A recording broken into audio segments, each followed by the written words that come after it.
Hello viewers, आज हम बात करेंगे nature and scope of economics. तो इससे पहले हमने इकोनॉमिक्स टर्म डिस्कस किया था, जहां हमने प्रोडक्शन, डिस्ट्रीब्यूशन और कंजप्शन एक्टिविटीज़ की बात की थी। उसी के आगे कंटिन्यूटी में आज हम बात करेंगे nature and scope of economics. तो पहला टर्म हम स्टार्ट कर रहे हैं nature of economics. Nature of economics से मतलब ये है, कंसर्न ये है कि इकोनॉमिक के अंडर में ऐसे कौन कौन सी रिलेटेड एक्टिविटीज़ आती हैं जो कि नेचर ऑफ इकोनॉमिक्स को रिफ्लेक्ट करती हैं। जैसे पहला है social science. Social science basically क्या रिप्रेजेंट करता है? एक जो ह्यूमन बिहेवियर है, जो सोशल इंटरेक्शन है किसी भी ह्यूमन बीइंग के अपनी इकोनॉमिक एक्टिविटीज को लेके। मींस मान लीजिए किसी बंदे की कोई भी इनकम है, तो उसका अपनी बाइंग हैबिट्स को लेके क्या रिस्पॉन्ड है, ये एक सोशल साइंस को रिप्रेजेंट कर रहा है। उसके साथ हम सेकंड पॉइंट की बात करते हैं, science and art. Science and art से जैसे मतलब क्या होता है? Science universal facts, cause and effect relationship पर काम करता है, और आर्ट बात करता है कि किस तरीके से आप सिचुएशनल के हिसाब से डिसीजन लेते हो। तो यहाँ साइंस की बात करें तो साइंस से मतलब है कॉज एंड इफेक्ट रिलेशनशिप, कि किसी चीज के अगर मान लीजिए प्राइस बढ़ रहे हैं तो उसकी जो डिमांड है कम हो रही है। अगर वहीं हम आर्ट की बात करें तो वहाँ एक स्ट्रैटेजिकली किस तरीके से चीजें मैनेज हो रही हैं। प्राइस बढ़ने पे भी हो सकता है डिमांड कम ना हो रही है, तो वो एक आर्ट का कंसर्न है। उसके बाद अगर हम बात करें positive versus normative. Positive versus normative से क्या कंसर्न है? जैसे पॉजिटिव इकोनॉमिक्स की हम पहले बात करें तो positive economics deals with objective factual statement. इसका मतलब क्या है? जैसे कि एग्जांपल के तौर में बात करें कि अगर मान लीजिए an increase in the minimum wages, अगर मिनिमम वेजेस इंक्रीज हो रहे हैं तो इसका एक पॉजिटिव इफेक्ट क्या हो सकता है कि एम्प्लॉयमेंट रेट हो सकता है कि थोड़ा सा पॉजिटिवली रिस्पॉन्ड करे। लेकिन वहीं हम इकोनॉमिक्स के रूल्स रेगुलेशंस के हिसाब से नॉर्मेटिव इकोनॉमिक्स की बात करें तो ये किस चीज को रिप्रेजेंट करता है कि the government should raise the minimum wage to reduce poverty. इसका मतलब क्या है कि गवर्नमेंट को क्या करना चाहिए? पॉवर्टी को रिड्यूस करने के लिए जो मिनिमम वेजेस है उसको इंक्रीज करना चाहिए। तो जो पहला वाला रूल था वो भी वेजेस को लेके था, दूसरा वाला जो रूल था वो भी इकोनॉमिक्स उसके वेजेस को लेके था, लेकिन पहला वाला पॉजिटिवली रिस्पॉन्ड कर रहा था और दूसरा वाला एक इकोनॉमिक्स के रूल्स रेगुलेशंस के हिसाब से रिप्रेजेंट कर रहा है कि अगर वेजेस बढ़ते हैं तो उसका इम्पैक्ट पॉवर्टी पे क्या आ सकता है। उसके बाद अगर हम बात करें scope of economics, scope of economics किस चीज को रिप्रेजेंट कर रहा है?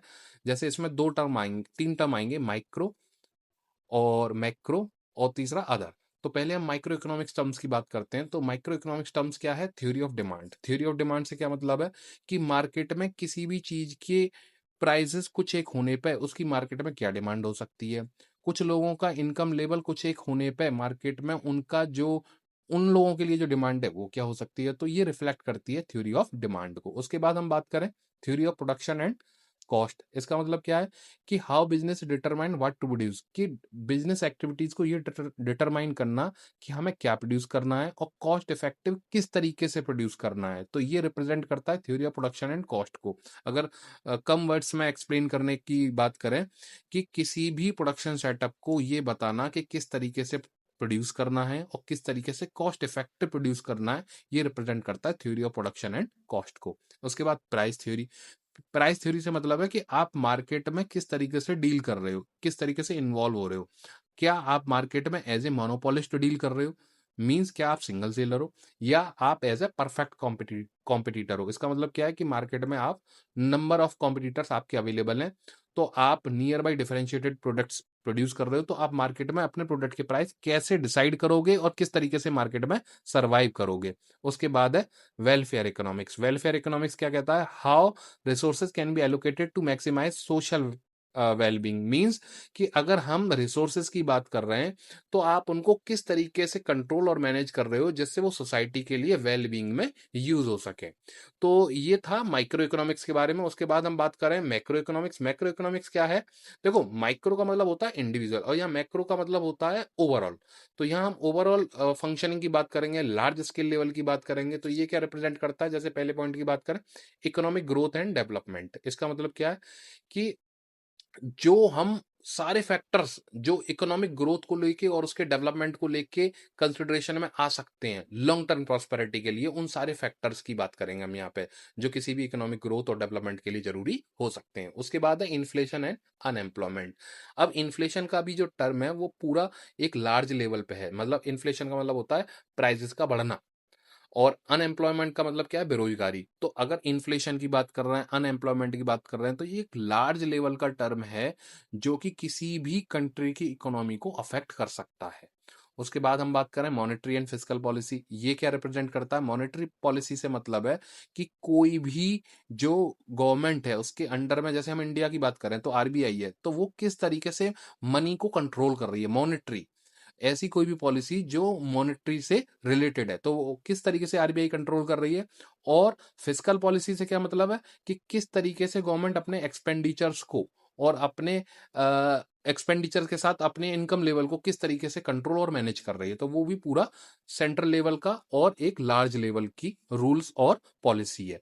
इंटरनेशनल ट्रेड, उसके बाद इंटरनेशनल ट्रेड से क्या मतलब है कि जो इंटरनेशनल लेवल एक्टिविटीज होती हैं, जो बाइंग एंड सेलिंग होती हैं, इंपोर्ट एंड एक्सपोर्ट होता है, उसको कंपनी के साथ साथ कंपनी तो मैनेज कर ही रही है, लेकिन उसको कोई भी कंट्री किस तरीके से कंट्रोल एंड मैनेज मैनेज कर रहा है, वो टर्म भी मैक्रो इकोनॉमिक्स के टर्म में आ जाएगा। इसके बाद थर्ड कैटेगरी आती है डिवीजन ऑफ इकोनॉमिक एक्टिविटी या अदर एक्टिविटी भी इसको कई बार बोलते हैं।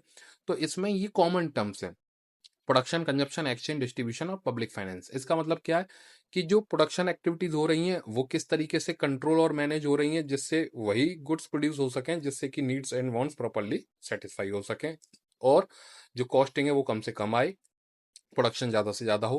कंजप्शन से मतलब है, सेकंड पॉइंट में कंजप्शन से मतलब है कि किस तरीके से जो इंडिविजुअल हैं और ग्रुप्स हैं वो अल्टीमेट गुड्स एंड सर्विसेज को कंज्यूम कर रहे हैं। एक्सचेंज से मतलब है जो transfer of goods and services है वो मार्केट में किस तरीके से हो रहा है और उसके एक्सचेंज में मनी का इन्वॉल्वमेंट किस तरीके से हो रहा है। डिस्ट्रीब्यूशन से मतलब है कि किस तरीके से जो नेशन की इनकम है और जिसके उसके बिहाफ पे जो वेल्थ डिसाइड हो रही है वो फैक्टर प्रोडक्शन में किस तरीके से लैंड, लेबर, कैपिटल के तरीके से मैनेज और कंट्रोल हो रही है। उसके बाद पब्लिक फाइनेंस से मतलब है कि पब्लिक फाइनेंस से मतलब है कि जो गवर्नमेंट है वो किस तरीके से रेवेन्यू जनरेट कर रही है, चाहे वो टैक्सेशन के थ्रू कर रही हो या किसी अदर फैक्टर से कर रही हो। तो it is all about the term nature and scope of economics. So thanks for watching, please like and subscribe our channel. Thank you.